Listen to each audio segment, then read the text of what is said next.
Hello. This is Antya from Byte Shuffle. Thank you for always watching my videos. This time, I've put together an overview of strategies for playing against Reanimator, as well as thoughts on sideboarding. The highlight is in Game 1, where I used Vexing Bauble and Hand Disruption in combination, eventually sacrificing Vexing Bauble to secure the win. Here is the deck list we will be using this time.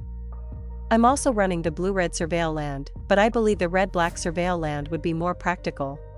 This is just a trial slot, so please don't take it as a key reference.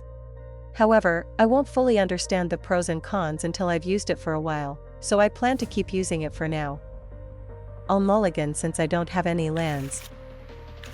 I was really unsure whether to mulligan again, but I decided to keep, even if the Surveil land becomes a target for Wasteland. As long as I hit a land within the next 3 draws, it should be fine. My opponent cast Ponder and then shuffled. I really don't want to put this card into the graveyard as it would reveal my deck, but I don't have a choice, so I'll send it to the graveyard. My deck is already revealed at this point, so I'll play Lotus Petal to guard against my opponent's Hand Disruption.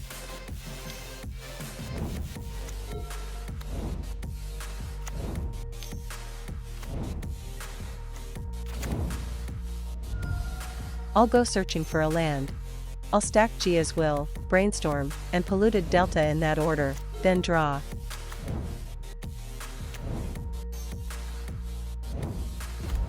Tamio's effect is 2. There are only 3 turns of breathing room left. My opponent cast Ponder and chose to draw without shuffling.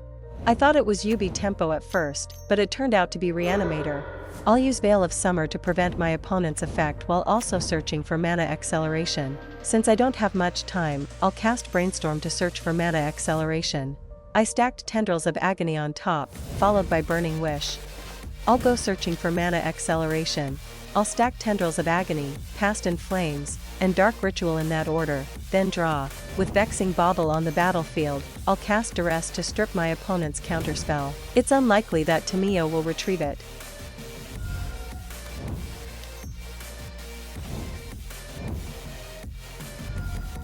Tamio's effect is 2.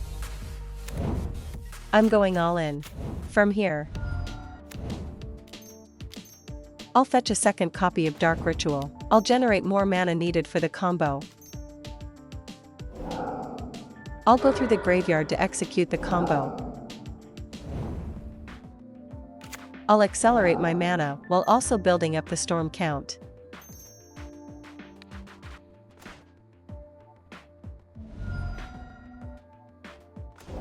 With the storm count built up, I'll cast Tendrils of Agony.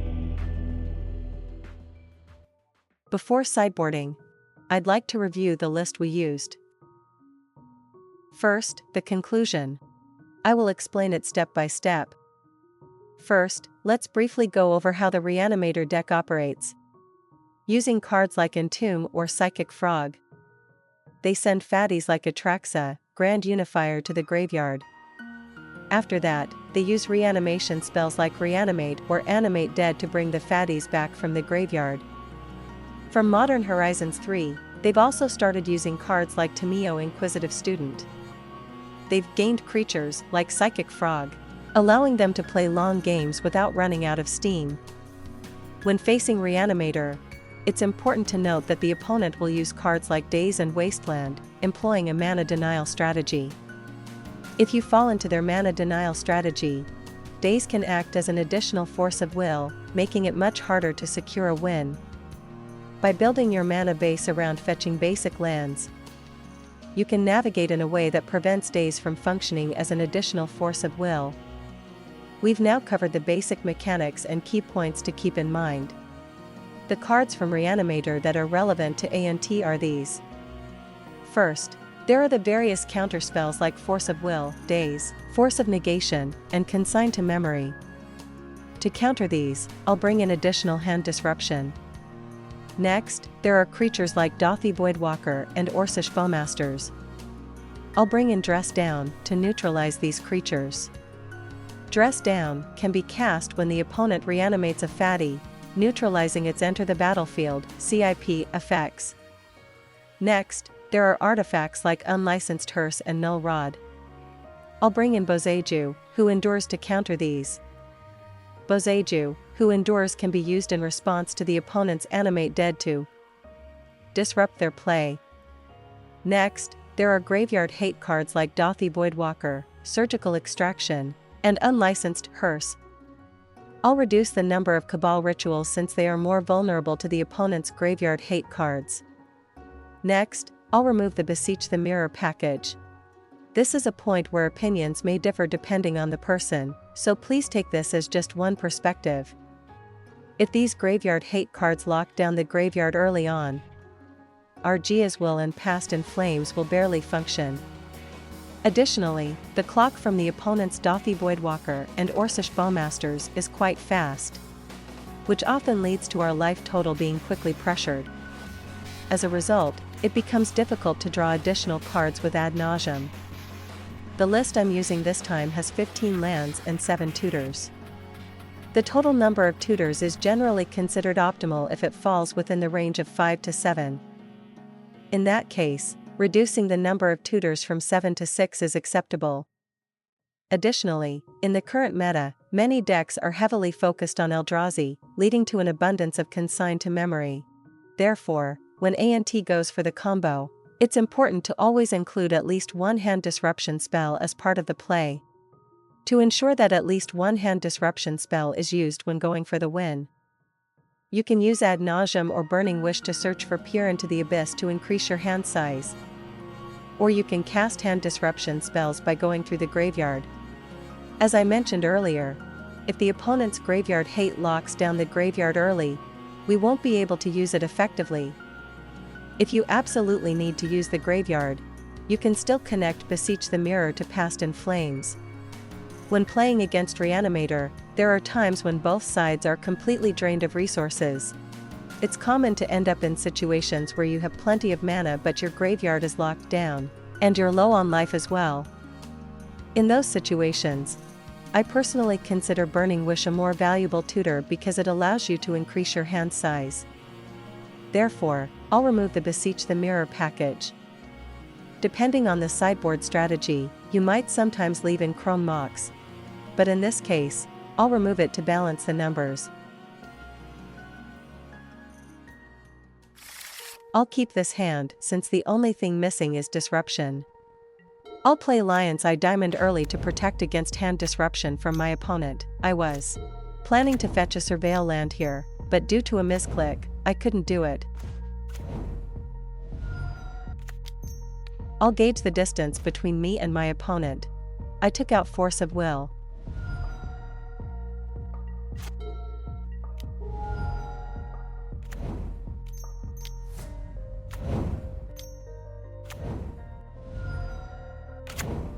I left the Surveil effect on top of the library, but doing so means I won't be able to combo for the next 2 turns. I should have sent it to the graveyard and searched for mana acceleration instead. I left the Surveil effect on top of the library.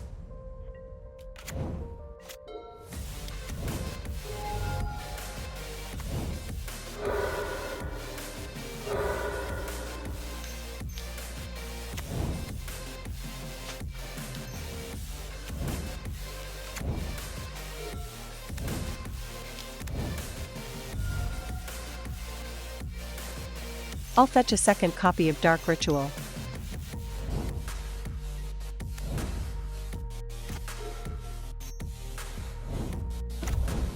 Tamiyo's effect is 2.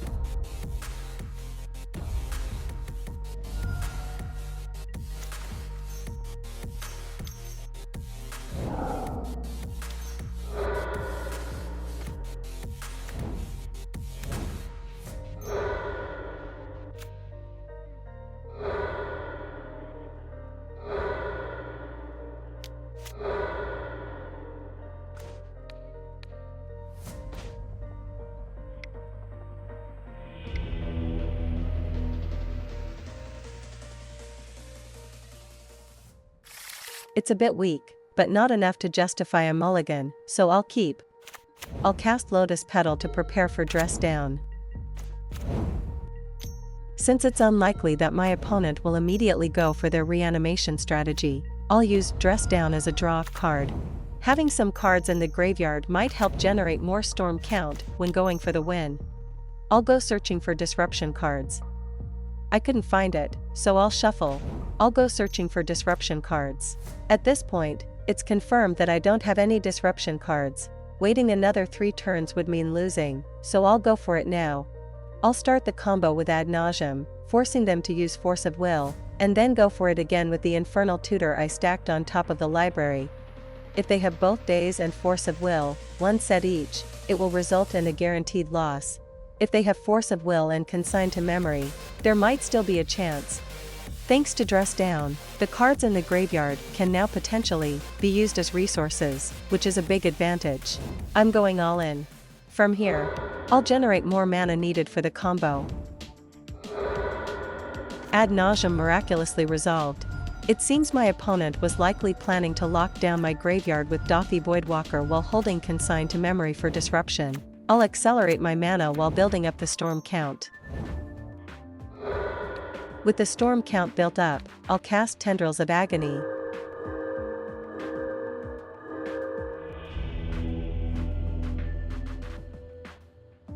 Thank you for watching up to this point. I apologize for the frequent play mistakes. I hope to improve at MTG together with everyone. If you enjoyed this video, please consider subscribing to the channel and giving it a thumbs up. See you in the next one. This has been ANT, UB